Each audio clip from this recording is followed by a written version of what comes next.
تو دیکھتے ہیں کہ سماج کے مطالبات کیا ہیں، معاشرہ کیا کہے گا، برادری کیا کہے گی، خاندان والے کیا کہیں گے۔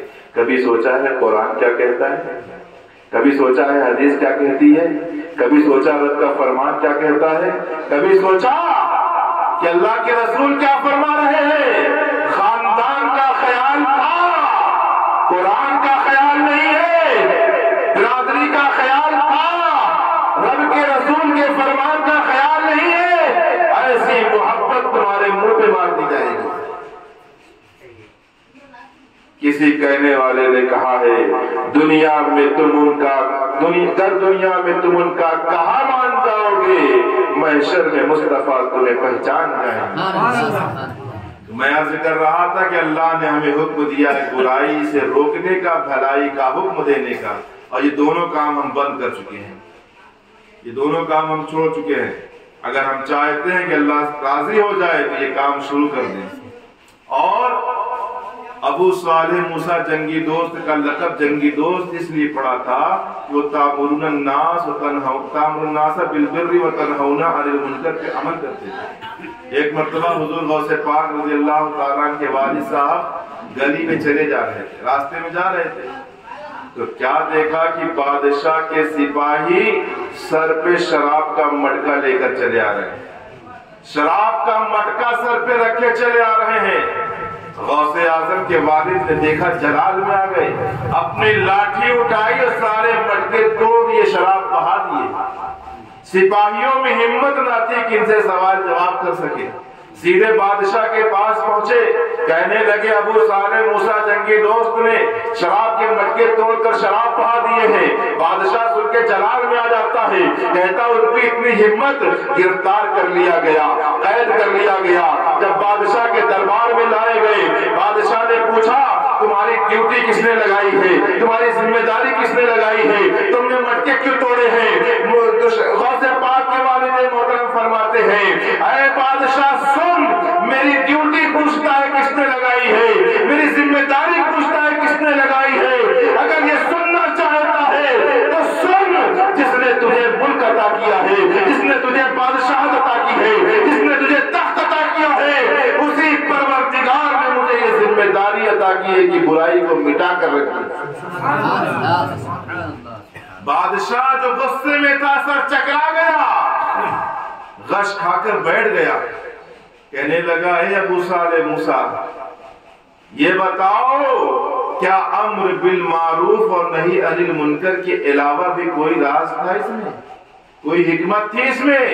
غوث پاک کے والد نے فرمایا اگر تو سمجھنا چاہتا ہے تو سن، ہاں اس میں امر بالمعروف اور نہی عن المنکر کے علاوہ بھی راز ہے۔ کہا وہ کیا ہے؟ کہا فرمایا اس میں راز یہ تھا کہ میں تجھے جہنم سے بچانا چاہتا ہوں، رب کی نافرمانی سے بچانا چاہتا ہوں، رب کی ناراضگی سے بچانا چاہتا ہوں، عذاب قبر سے بچانا چاہتا ہوں، اس لیے میں نے شراب کے مٹکے توڑے۔ بادشاہ کہنے لگا ایسے نیک لوگوں کو تو حکومت میں ہونا چاہیے، ہماری سلطنت میں حصے دار ہونا چاہیے۔ اے ابو صالح موسیٰ جنگی دوست، آئیے میں آپ کو ذمہ داری دیتا ہوں، آپ کو یہ میں عہدہ دیتا ہوں، آئیے میں آپ کو یہ ڈیوٹی دیتا ہوں کہ اب آج سے آپ برائی مٹائیں گے اور بھلائی کا حکم دیں گے۔ غوث پاک کے والد مسکراتے ہیں، کہتے ہیں تو کیا ذمہ داری دے گا، تیری کیا اوقات ہے، تیری کیا حیثیت ہے کہ تو مجھے ذمہ داری دے؟ ارے یہ ذمہ داری تو مجھے پروردگار عالم نے دیا ہے، خالق کائنات نے دیا ہے۔ کہنے والے نے صحیح کہا ہے، تخت سکندری پہ وہ تھوکتے نہیں ہیں، بستر لگا ہوا ہو جن کا تیری گلی ہے۔ میری ملت کے نوجوانوں، پتہ کیا چلا بزرگوں دوستوں کہ ہمیں بھلائی کی طرف آنا ہے، برائی سے منہ موڑنا ہے۔ اب آخری بات کہہ کے اپنی تقریر ختم کروں، اتنا سب کچھ سن لیا، غوث پاک کا بھی واقعہ سنا، خواجہ غریب نواز کو بھی سنا، اور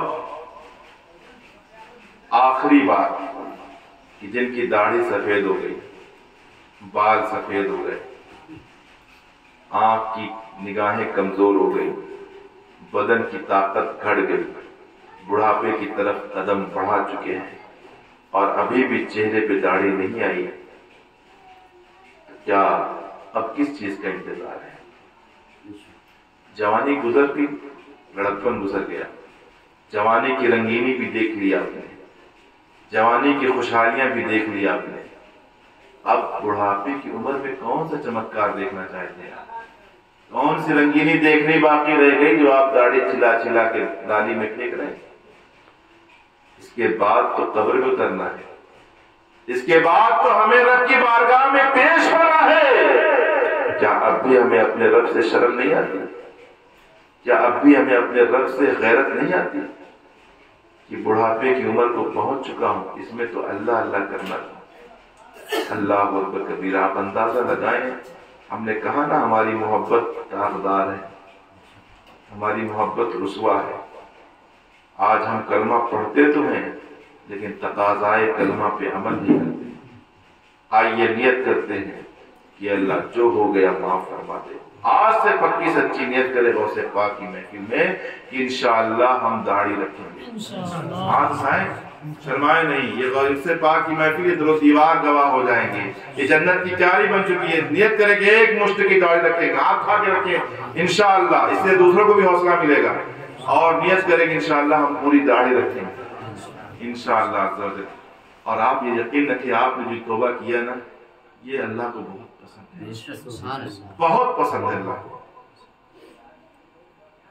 آپ اندازہ لگائیں کہ اللہ کو وہ بندہ ناپسند ہے جو گناہ کرنے کے بعد توبہ نہیں کرتا۔ شیطان گناہ تو کیا، توبہ نہیں کیا، اور بندہ وہ ہے، آدم کی اولاد وہ ہے جو گناہ کرنے کے بعد توبہ کر لیتی ہے۔ اور اللہ جب کسی بندے کی توبہ، جب کوئی بندہ توبہ کرتا ہے نا تو اللہ بہت خوش ہوتا ہے، اللہ بہت راضی ہوتا ہے۔ آج آپ نے توبہ کیا ہے، یقین جانے آپ کا سارا پچھلا گناہ معاف ہو گیا، اور آپ ایسے دھل گئے جیسے آج ہی ماں کے پیٹ سے پیدا ہوئے۔ اللہ تعالیٰ سے دعا ہے کہ ہم سب کو اس توبہ پہ عمل کرنے کی توفیق عطا فرمائے۔ جو ہم نے داڑھی رکھنے کی نیت کی، اللہ تعالیٰ ہمیں ایک مشت داڑھی رکھنے کی توفیق عطا فرمائے، اور غوث پاک کی اس محفل میں جو ہم نے وعدہ کیا، اللہ سے دعا ہے کہ اس کو پورا کرنے کی توفیق عطا فرمائے۔ وآخر دعوانا الحمدللہ رب العالمین۔ الصلاۃ والسلام۔